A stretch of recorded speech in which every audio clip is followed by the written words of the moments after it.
ओम शांति।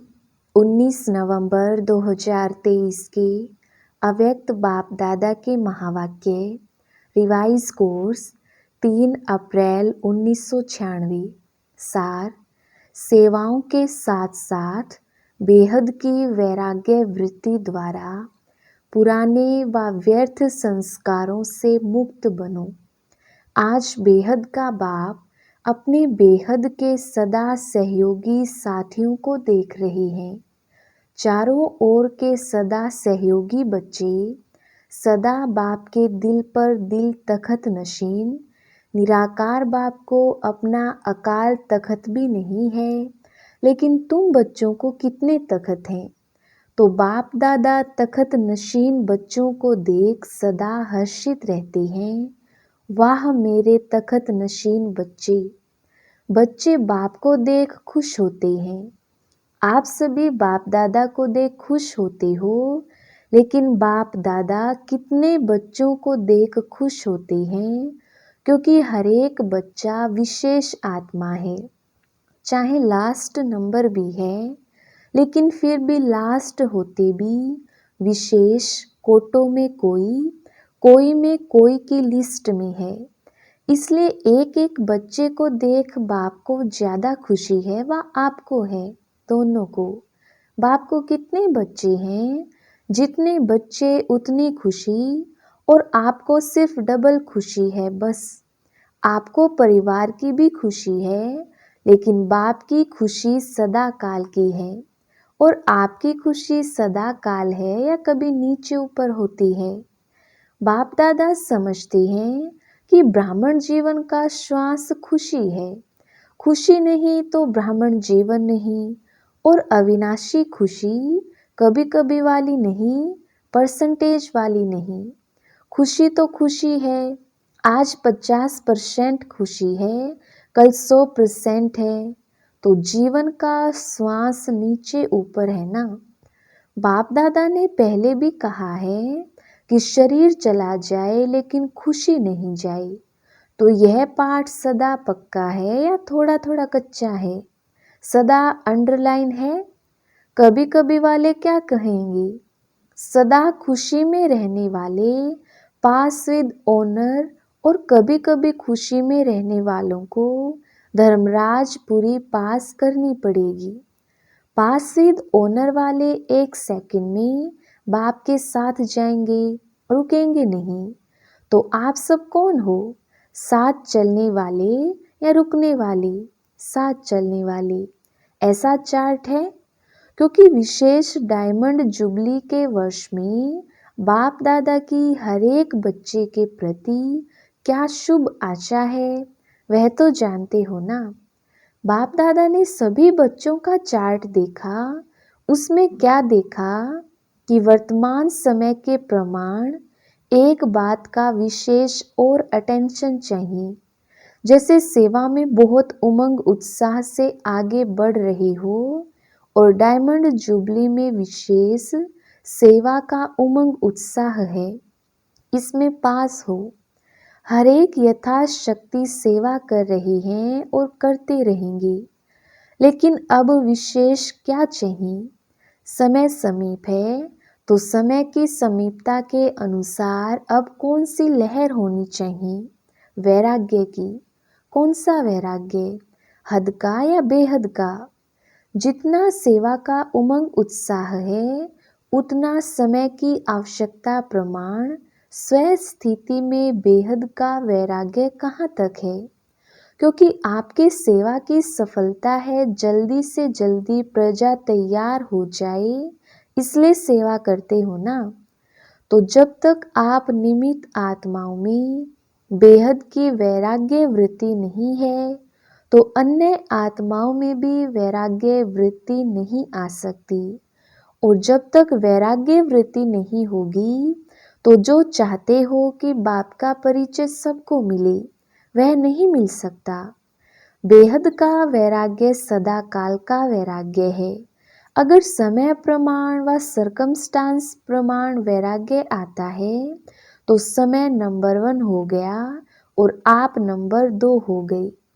परिस्थिति या समय ने वैराग्य दिलाया, परिस्थिति खत्म, समय पास हो गया तो वैराग्य पास हो गया, तो उसको क्या कहेंगे? बेहद का वैराग्य या हद का?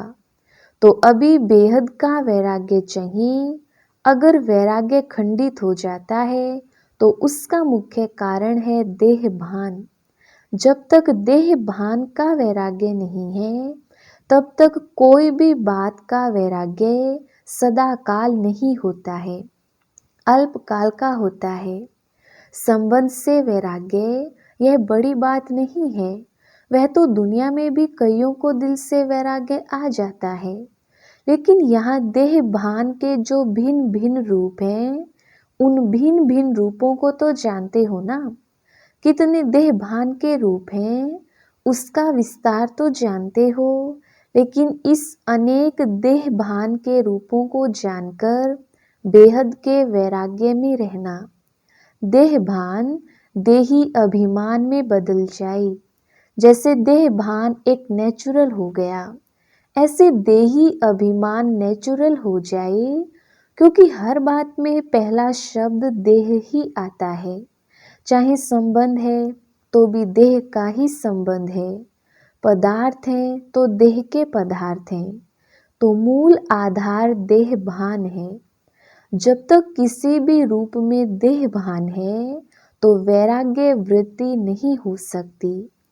और बाप दादा ने देखा कि वर्तमान समय जो देह भान का विघन है उसका कारण है कि देह के जो पुराने संस्कार हैं उससे वैराग्य नहीं है।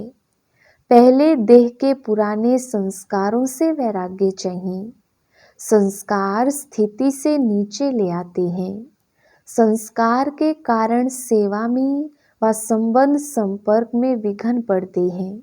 तो रिजल्ट में देखा कि देह के पुराने संस्कार से जब तक वैराग्य नहीं आया है तब तक बेहद का वैराग्य सदा नहीं रहता। संस्कार भिन्न भिन्न रूप से अपनी तरफ आकर्षित कर लेते हैं, तो जहाँ किसी भी तरफ आकर्षण है वहाँ वैराग्य नहीं हो सकता। तो चेक करो कि मैं अपने पुराने व व्यर्थ संस्कार से मुक्त हूँ। कितनी भी कोशिश करेंगे, करते भी हैं कि वैराग्य वृत्ति में रहें, लेकिन संस्कार कोई कोई के पास या मेजॉरिटी के पास किस ना किस रूप में ऐसे प्रबल हैं जो अपनी तरफ खींचते हैं। तो पहले पुराने संस्कार से वैराग्य। संस्कार ना चाहते भी इमर्ज हो जाते हैं। क्यों? चाहते नहीं हो, लेकिन सूक्ष्म में संस्कारों को भस्म नहीं किया है। कहाँ न कहाँ अंश मात्र रहे हुए हैं, छिपे हुए हैं। वह समय पर ना चाहते हुए भी इमर्ज हो जाते हैं। फिर कहते हैं चाहते तो नहीं थे, लेकिन क्या करे, हो गया, हो जाता है। यह कौन बोलता है? देह भान या देही अभिमान? तो बाप दादा ने देखा कि संस्कारों से वैराग्य वृत्ति में कमजोरी है। खत्म किया है, लेकिन अंश भी नहीं हो ऐसा खत्म नहीं किया है। और जहाँ अंश है तो वंश तो होगा ही। आज अंश है, समय प्रमाण वंश का रूप ले लेता है, परवश कर देता है। कहने में तो सभी क्या कहते हैं कि जैसे बाप नॉलेजफुल है वैसे हम भी नॉलेजफुल हैं, लेकिन जब संस्कार का वार होता है तो नॉलेजफुल हैं या नॉलेजफुल हैं? क्या है? नॉलेजफुल के बजाय नॉलेजफुल बन जाते हो। उस समय किसी से भी पूछो तो कहेंगे हाँ, समझती तो मैं भी हूँ, समझता तो मैं भी हूँ। होना नहीं चाहिए, करना नहीं चाहिए, लेकिन हो जाता है। तो नॉलेजफुल हुए या नॉलेजफुल हुए? नॉलेजफुल अर्थात नॉलेज को खींचने वाले। जो नॉलेजफुल हैं उसे कोई भी संस्कार, संबंध, पदार्थ वार नहीं कर सकता। तो डायमंड जुबली मना रहे हो। डायमंड जुबली का अर्थ है डायमंड बनना, अर्थात बेहद के वैरागी बनना। जितना सेवा का उमंग है उतना वैराग्य वृत्ति का अटेंशन नहीं है। इसमें अलबेलापन है। चलता है, होता है, हो जाएगा, समय आएगा तो ठीक हो जाएगा। तो समय आपका शिक्षक है या बाबा शिक्षक है? कौन है? अगर समय पर परिवर्तन करेंगे तो आपका शिक्षक तो समय हो गया। आपकी रचना आपका शिक्षक हो, ये ठीक है? तो जब ऐसी परिस्थिति आती है तो क्या कहती हो? समय पर ठीक कर लूंगी, हो जाएगा। बाप को भी दिलासा देते हैं, फिक्र नहीं करो, हो जाएगा। समय पर बिल्कुल आगे बढ़ जाएंगे। तो समय को शिक्षक बनाना, यह आप मास्टर रचयिता के लिए शोभता है, अच्छा लगता है? नहीं, समय रचना है। आप मास्टर रचयिता हो तो रचना मास्टर रचयिता का शिक्षक बने, यह मास्टर रचयिता की शोभा नहीं। तो अभी जो बाप दादा ने समय दिया है उसमें वैराग्य वृत्ति को इमर्ज करो, क्योंकि सेवा की खींचातान में वैराग्य वृत्ति खत्म हो जाती है। वैसे सेवा में खुशी भी मिलती है, शक्ति भी मिलती है और प्रत्यक्ष फल भी मिलता है, लेकिन बेहद का वैराग्य खत्म भी सेवा में ही होता है। इसलिए अब अपने अंदर इस वैराग्य वृत्ति को जगाओ। कल्प पहले भी बने तो आप ही थे कि और थे? आप ही है ना। सिर्फ मर्ज है, उसको इमर्ज करो। जैसे सेवा के प्लान को प्रैक्टिकल में इमर्ज करते हो तब सफलता मिलती है ना, ऐसे अभी बेहद के वैराग्य वृत्ति को इमर्ज करो। चाहे कितने भी साधन प्राप्त हैं, और साधन तो आपको दिन प्रतिदिन ज़्यादा ही मिलने हैं, लेकिन बेहद के वैराग्य वृत्ति की साधना मर्ज नहीं हो, इमर्ज हो। साधन और साधना का बैलेंस, क्योंकि आगे चलकर के प्रकृति आपकी दासी होगी। सत्कार मिलेगा, सम्मान मिलेगा, लेकिन सब कुछ होते वैराग्य वृत्ति कम नहीं हो। तो बेहद के वैराग्य वृत्ति का वायुमंडल स्वयं में अनुभव करते हो कि सेवा में बिजी हो गए हो। जैसे दुनिया वालों को सेवा का प्रभाव दिखाई देता है ना, ऐसे बेहद के वैराग्य वृत्ति का प्रभाव दिखाई दे। आदि में आप सभी की स्थिति क्या थी? कराची में जब थे, बाहर की कोई सेवाएं नहीं थी, साधन थे, लेकिन बेहद की वैराग्य वृत्ति के वायुमंडल ने सेवा को बढ़ाया। तो जो भी डायमंड जुबली वाले हैं, उन्होंने आदि संस्कार हैं, अब मर्ज हो गए हैं। अब फिर से इस वृत्ति को इमर्ज करो। आदि रत्नों के बेहद के वैराग्य वृत्ति ने स्थापना की। अभी नई दुनिया की स्थापना के लिए फिर से वही वृत्ति, वही वायुमंडल इमर्ज करो। तो सुना क्या जरूरत है? साधन ही नहीं है और कहो हमको तो वैराग्य है, तो कौन मानेगा? साधन हो और वैराग्य हो, पहले के साधन और अभी के साधनों में कितना अंतर है। साधना छिप गई है और साधन प्रत्यक्ष हो गई है। अच्छा है साधन बड़े दिल से यूज करो, क्योंकि साधन आपके लिए ही है, लेकिन साधना को मर्ज नहीं करो। बैलेंस पूरा होना चाहिए। जैसे दुनिया वाले को कहते हो कि कमल पुष्प समान बनो, तो साधन होते हुए कमल पुष्प समान बनो। साधन बुरे नहीं हैं, साधन तो आपके कर्म का, योग का फल है, लेकिन वृत्ति की बात है। ऐसे तो नहीं कि साधन के प्रवृत्ति में साधनों के वश फंस तो नहीं जाते। कमल पुष्प समान, न्यारे और बाप के प्यारे, यूज करते हुए उनके प्रभाव में नहीं आए, न्यारे। साधन बेहद की वैराग्य वृत्ति को मर्ज नहीं करे। अभी विश्व अति में जा रही है, तो अभी आवश्यकता है सच्चे वैराग्य वृत्ति की, और वह वायुमंडल बनाने वाले आप हो। पहले स्वयं में, फिर विश्व में। तो डायमंड जुबली वाले क्या करेंगे? लहर फैलाएंगे ना। आप लोग तो अनुभवी हैं, शुरू का अनुभव है ना। सब कुछ था, देशी घी खाओ जितना खा सकते, फिर भी बेहद की वैराग्य वृत्ति। दुनिया वाले तो देशी घी खाते हैं, लेकिन आप तो पीते थे। घी की नदियां देखी। तो डायमंड जुबली वालों को विशेष काम करना है। आपस में इकट्ठे हुए हो तो रूह रिहान करना।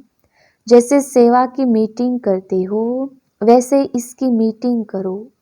जो बाप दादा कहते हैं, चाहते हैं सेकंड में अशरीरी हो जाएं, उसका फाउंडेशन यह बेहद की वैराग्य वृत्ति है। नहीं तो कितनी भी कोशिश करेंगे, लेकिन सेकंड में नहीं हो सकेंगे।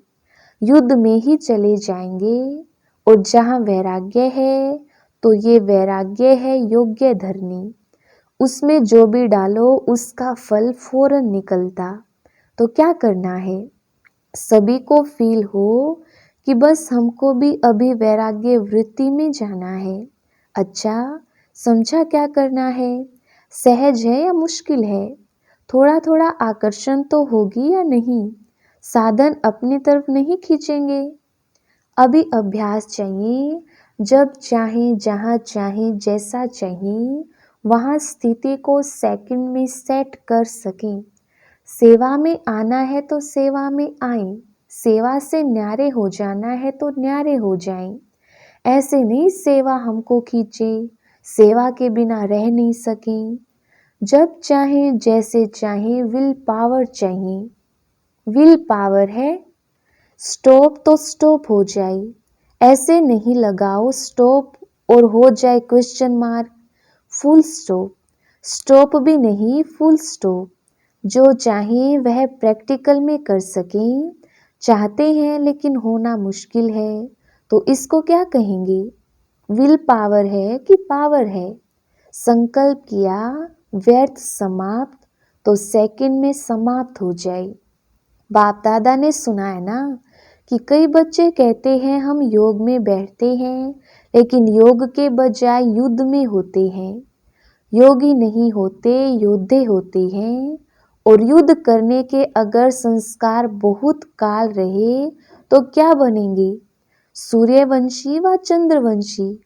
सोचा और हुआ, सोचना और होना सेकंड का काम है। इसको कहते हैं विल पावर। विल पावर है कि प्लान बहुत अच्छे बनाते, लेकिन प्लान बनते हैं 10 और प्रैक्टिकल में होते हैं 5। ऐसे तो नहीं होता। सोचते बहुत अच्छा है, यह करेंगे, यह होगा, यह होगा, लेकिन प्रैक्टिकल में अंतर पड़ जाता है। तो अभी ऐसी विल पावर हो, संकल्प किया और कर्म में प्रैक्टिकल में हुआ पड़ा है, ऐसे अनुभव हो। नहीं तो देखा जाता है अमृत वेले जब बाप से रूरिहान करते, बहुत अच्छी अच्छी बातें बोलते हैं, यह करेंगे, यह करेंगे, और जब रात होती तो क्या रिजल्ट होती?